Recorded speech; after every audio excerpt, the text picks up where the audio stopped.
guys, it's Jasmine. I'm back with another video. Today's video is going to be on deaths that happened on Halloween. So let's go ahead and jump right in. On October 31st, 2011, 55-year-old Wendell Peoples accused his girlfriend of stealing his bag of Halloween candy. She ended up throwing a plate at his head, which busted his head open, and in turn, he stabbed her multiple times, killing her. And I didn't know Halloween candy was that serious, but apparently it was. The next one happened in South Bronx in 1998. 21-year-old Carl Jackson had his car egged while he was driving his girlfriend and her son home. So he pulled over, got out, there was a small confrontation, and whoever had egged his car got into their car, chased him down in his car, and then shot him point blank in the head. The next murder that happened was in 1994 on the north side of Las Vegas, Nevada. 7-year-old Tony Bagley was out trick-or-treating with his sister, his mom, and his aunt. And a hooded man jumped out from nowhere and started shooting at them. He then jumped into a getaway car and drove off.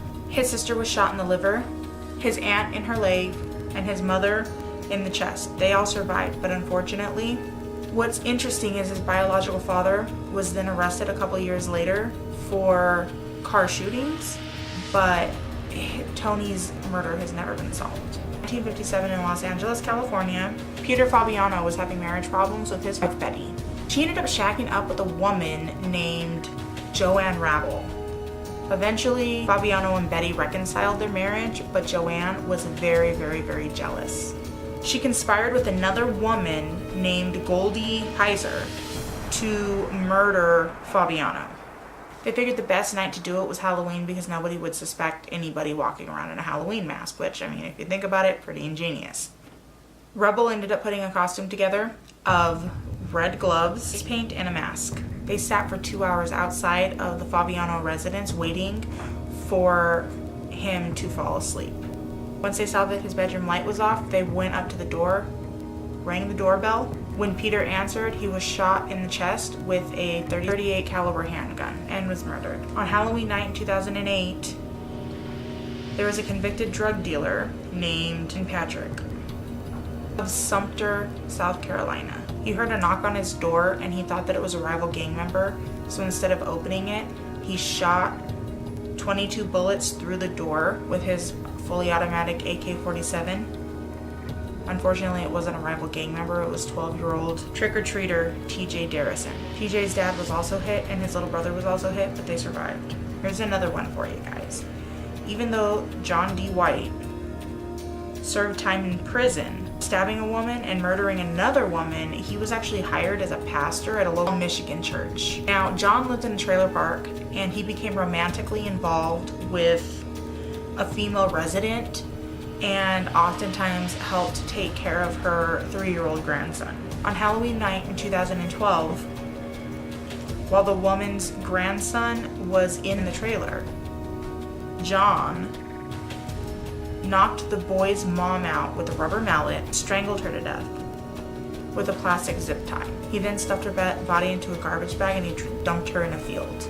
He then went back to the trailer and got the little boy ready to go trick-or-treating, waited for her to come pick him up, and then after he was arrested, he told police that he had a fetish and a fantasy of necrophilia, but said he forgot to do that part. Now, if you don't know what necrophilia is wanting to have intercourse with a corpse. Now, before I start this one, I need to let you know that Johnny Lee Garrett had a very, very troubled childhood. He was mentally abused, sexually abused, physically abused. He apparently had brain damage and he was considered to be psychotic. 1981, when Garrett was just 17 years old, in the early morning of Halloween, Garrett ended up breaking into a convent. He raped a nun and then he stabbed her to death. His fingerprints were all over the headboard, and in a statement he refused to sign. Police said that he said this. He said, I quote, "There was a nun in bed and she acted as if she was going to scream. I covered her mouth so she couldn't make any noise. I started choking her until she passed out. I had sex with her and I left the convent the same way I came in." Now, Garrett later denied that he had killed her. He said his fingerprints were on her headboard because he had broken in a couple days before to burglarize the place, but he hadn't killed anybody or raped anyone. He was then convicted of murder and sentenced to death. Everyone thought this was like an open and closed case, you know, just he did it, boom, kill him. Except for the fact that weird stuff started kind of happening that made people doubt he was really guilty. The prosecutor killed himself. The forensic investigator was convicted of falsifying other police reports. And a convicted murderer admitted to killing the nun. Now this got so big that the Pope himself actually cried out saying that he didn't think that it was fair for Garrett to be executed. But he was executed anyways in 1992. The next one happened in 1973. 9-year-old Lisa French of Fond du Lac, Wisconsin, went trick-or-treating. He rang the doorbell of her neighbor Gerald Turner. He took her into his house, and he shut the door behind her. He then raped her, killed her, stuffed her in a garbage bag, and dumped her in a field.